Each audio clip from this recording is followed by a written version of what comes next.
เป็นคนมาเยียบเงินดังกับดวงตาความแม่หักดอกเพลงเจ้า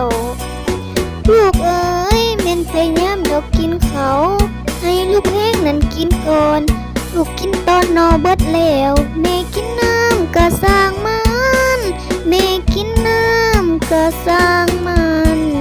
ลูกเอ๋ยลูกเอ๋ยลูกเอ๋ย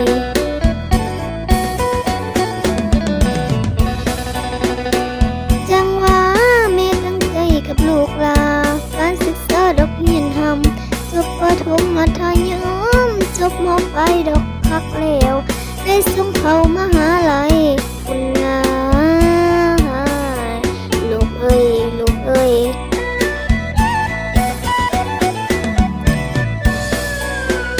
ลูกเอ้ยทุกเวลาแม่ได้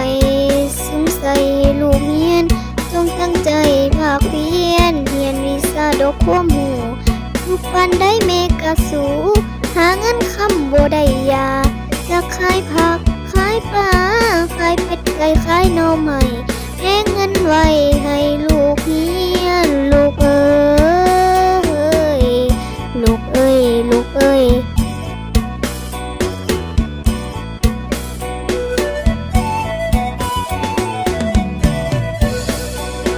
ลูกเอ้ยแม่อยากหยังก็บ่ได้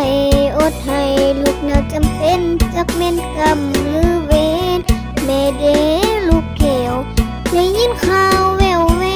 ว่าลูกเฮาบ่เรียนต่อหมดแล้วเนาะเบิดแท้น้ำตาแม่หลังบ่เศร้าลูกเอ้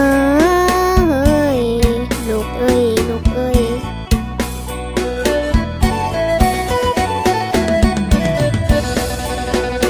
ลูกเอ้ยบ่อยากเสือดอกเขาเว้าจึงนำไปบ่ลูกอยู่เห็นกับตาแม่จึงฮู้ว่าลูกนั้นแม่นอีหลีลูกเอ้ยลูกเอ้ยลูกเอ้ย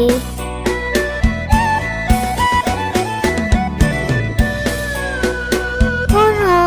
2-3 ปีส่งเงินให้ลูกเอาไปเฮ็ดหยังเด้เนาะลูกเอ้ยคิดอยู่บ่คิดเห็นแม่ผู้เป็นห่วงเจ้าหลายเด้ลูกเสพเดมึนเงาเจ้าจนลืมกันเฮียนซ้ำน้ำตาไหลอาบหน้าคิดไปมาอยากม้อยเมียงเลี้ยงลูกหวังเพิ่งเจ้าบาดย้ำเท่าเกษาบาดย้ำเท่าเกษาลูกเอ้ยลูกเอ้ยลูกเอ้ยลูกเอ้ยลูกคือมาดอกไข่นาจักสิเฮ็ดโนแนวใดให้บ้านไกลเขาก็สาโนเบิดแล้วลูกเอ้ยลูกผู้เป็นดอกดวงแก้วกับใจสาแม่ว่าให้อภัยทุกเวลาแม่บ่เคยทิมเจ้าถึงเขาเว้าว่าบ่ดีก็ตามเด้อลูกเอ้ยลูกเอ้ย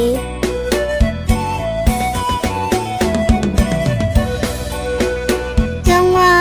ไผก็มีดอกผิดพลาดแต่นักปราชญ์ยังหูลงอย่าพะวงความหลังลูกจงฟังดอกเอาไว้ตั้งใจซะลูกลาให้ศึกษาดอกเรียนต่อปีนี้ดอกไว้เนาะปีหน้าจึงเรียนใหม่เอาให้ได้ปริญญาเอาให้ได้ปริญญาลูกเอ้ยลูกเอ้ยลูกเอ้ย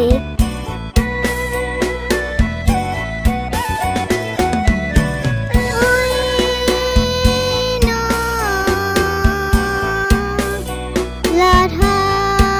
นลูกฟังเอ้ยโอ้น้อพอแต่มาดอกถึงนี้สิขอลาดอกลงก่อนขอวันลูกจงได้ฟังเอาไว้เป็นบทเรียนฟังเอาไว้เป็นบทเรี